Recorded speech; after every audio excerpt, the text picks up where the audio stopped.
येथे बिबट्याचे पिल्ले आढळून आल्याने देवळा येथील वनपरिक्षेत्र अधिकारी जाधव साहेब यांनी तात्काळ त्या ठिकाणी भेट देऊन नागरिकांना सावधान राहावे असा इशारा देण्यात आलेला आहे। आज सकाळी 11 वाजेच्या सुमारास दादाजी दगा देवरे यांच्या शेतालगत कैलासवासी निंबाकडू देवरे यांचे 2 एकरच्या आसपास क्षेत्र आहे।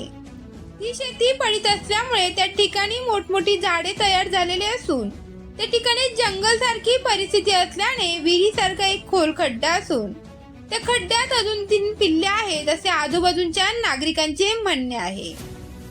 त्यामधील एक पिल्ले आज नागरिकांना आढळून आल्याने नागरिकांनी तात्काळ वन विभाग संपर्क करून संपूर्ण माहिती देण्यात आली असून वनपाल उमराणे देवीदास चौधरी, विजय पगार, नामदेव ठाकरे, गोपाळ साबळे, ताराचंद देवरे, ईश्वर ठाकरे, दादाजी खैर आदी वन विभागाचे कर्मचारी यांच्यावर लक्ष ठेवून आहेत।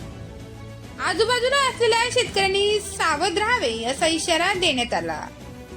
वाघीण मादी त्या ठिकाणी पुन्हा येऊ शकते असा अंदाजही वर्तवला जात असल्याने आजूबाजूच्या शेतात असणाऱ्या शेतकऱ्यांचे असे म्हणणे आहे की वन विभागाकडून तात्काळ पिंजरा लावून त्या मादीला पकडून हलवण्यात यावे अशी मागणी आता परिसरातील नागरिकांनी केलेली आहे।